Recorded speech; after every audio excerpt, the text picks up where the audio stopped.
Hi hello నమస్తే welcome to my channel. ఆంధ్రప్రదేశ్లో మే నెలలో 4 పథకాలు అమలు కానున్నాయి. మే నెలలో అమలయ్యే 4 పథకాల ద్వారా పేద ప్రజలకు ఎంతో మేలు చేకూరుతుందని సీఎం చంద్రబాబు అన్నారు. మేలో అమలయ్యే 4 పథకాల గురించి తెలుసుకునే ముందు వీడియోని ఎవరైనా కొత్త వాళ్ళు చూస్తుంటే మా ఛానల్ని సబ్స్క్రైబ్ చేసుకోండి. సబ్స్క్రైబ్ చేసుకున్నారా? డన్. ఇక వీడియోలోనికి వెళ్తే మే నెలలో పేద ప్రజలను దృష్టిలో పెట్టుకుని సీఎం చంద్రబాబు 4 పథకాలు అమలు చేయనున్నారు. అందులో మొదటిది తల్లికి వందనం. ఈ తల్లికి వందనం అనేది 1వ తరగతి నుండి 12వ తరగతి వరకు ఎవరైతే పిల్లలు చదువుతూ ఉంటారో వారికి ఒక్కొక్కరికి 15,000 చొప్పున కుటుంబంలో ఎంతమంది ఉంటే అంతమంది పిల్లలకు డబ్బులు వేసేందుకైతే సీఎం చంద్రబాబు రెడీ అవుతున్నారు. ఇక ఈ డబ్బులు కేవలం గవర్నమెంట్ స్కూల్లో చదివే పిల్లలకే కాదు, ప్రైవేట్ స్కూల్లో చదివే పిల్లలకు కూడా వేస్తారు. ఈ డబ్బులు మీకు పడాలంటే మీరు చేయాల్సిందల్లా ఒకటే, మీ పిల్లలను సక్రమంగా బడికి పంపడం. ఈ తల్లికి వందనం కింద డబ్బులు పడాలంటే ఖచ్చితంగా ఉండాల్సినవి స్కూల్లో హాజరు శాతం అనేది 75% కంటే ఎక్కువగానే ఉండాలి. మినిమం 75% ఉంటే చాలు. అలాగే వీరికి వ్యవసాయ భూమి అనేది 10 ఎకరాల కంటే తక్కువగానే ఉండాలి. మాగాణి అనేది 5 ఎకరాల కంటే తక్కువగానే ఉండాలి. కరెంటు బిల్లు 300 యూనిట్ల కంటే ఎక్కువగా రాకూడదు.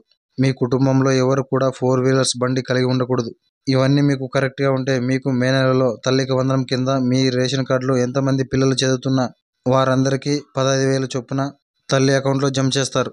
ఈ డబ్బులని మీ అకౌంట్లో పడాలంటే ఖచ్చితంగా మీరు చేయాల్సింది మీ బ్యాంక్ అకౌంట్కి ఆధార్ కార్డుకు ఎన్పిసిఐ లింక్ చేసుకోవడం.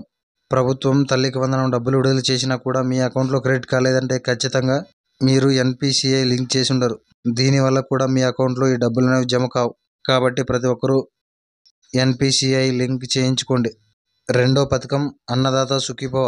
ఈ అన్నదాత సుఖీభవ పథకం కింద సొంత భూమి కలిగి ఉన్న రైతులకు కానీ లేదా కౌలు చేస్తున్న రైతులకు కానీ ఏటా 20,000 ఆర్థిక సాయం అందించడమే ఈ అన్నదాత సుఖీభవ పథకం యొక్క లక్ష్యం. ఈ పథకం కూడా మే నెలలో ప్రారంభమవుతుంది. కేంద్ర రాష్ట్ర ప్రభుత్వాలు కలిపి మొత్తం 20,000 రూపాయలు ప్రతి రైతుకు అందజేయనుంది. అన్నదాత సుఖీభవ పథకం కింద డబ్బులు పడాలంటే ఖచ్చితంగా మీరు చేయాల్సింది క్రాప్ బుకింగ్. ఈ క్రాప్ బుకింగ్ ఆధారంగానే మీకు ఈ అన్నదాత సుఖీభవ డబ్బులు అనేవి మీ అకౌంట్లో జమ అవుతాయి. అలాగే కౌలు రైతులకు కూడా మొత్తం 20,000 రూపాయలు రాష్ట్ర ప్రభుత్వమే అందించనుంది. ఈ 20,000 రూపాయలు మీ అకౌంట్లో పడాలంటే ఖచ్చితంగా మీరు భూ ఆధార్ కార్డు చేయించుకోవాలి. ఇక మూడవ పథకం అందరికీ ఇల్లు. రాష్ట్రంలో అర్హులైన ప్రతి పేదవాడికి గ్రామాల్లో 3 సెంట్లు, పట్టణాల్లో 2 సెంట్ల స్థలం ఇచ్చేందుకు సీఎం చంద్రబాబు మే నెలలో శ్రీకారం చుట్టనున్నారు. అర్హులైన ప్రతి పేదవాడిని గుర్తించి వారికి ఈ ఇంటి స్థలం వచ్చే విధంగా చూస్తారు.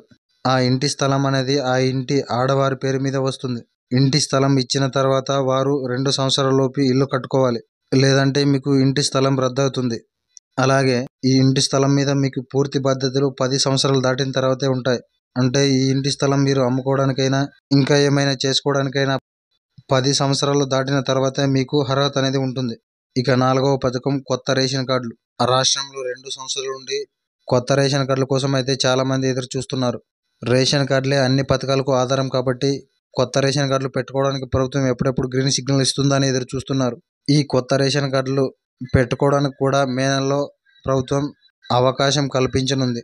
కొత్త రేషన్ కార్డు పెట్టుకోవాలన్నా, రేషన్ కార్డులోకి యాడ్ చేసుకోవాలన్నా, స్ప్లిట్టింగ్ ద్వారా వేరొక రేషన్ కార్డు పొందాలన్నా, రేషన్ కార్డులో ఏవైనా మార్పులు చేర్పులు చేసుకోవాలన్నా మే నెల నుండి అవకాశం కల్పిస్తారు.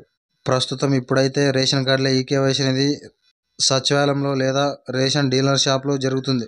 ఈ నెల 30 వరకు రేషన్ కార్డుల ఈకేవైసీ జరుగుతుంది. మే నెల 1 నుంచి కొత్త రేషన్ కార్డుల పంపిణీ, అలాగే కొత్త రేషన్ కార్డులు పెట్టుకోవడానికి అవకాశం కల్పిస్తుంది. మేలో అమలయ్యే 4 పథకాల గురించి మీకు ఇంకా ఏమైనా డౌట్స్ ఉంటే మాకు కింద కామెంట్లో తెలియజేయండి. మేము ఖచ్చితంగా రిప్లై ఇస్తాం. ఈ వీడియో మీకు ప్రభుత్వ పథకాల గురించి ఎంతో కొంత నాలెడ్జ్ ఇచ్చిందని అనుకుంటున్నాం. ఇలాంటి ఇన్ఫర్మేషన్ రోజు మీరు తెలుసుకోవాలంటే వెంటనే మా ఛానల్ని సబ్స్క్రైబ్ చేసుకోండి. Thank you for watching.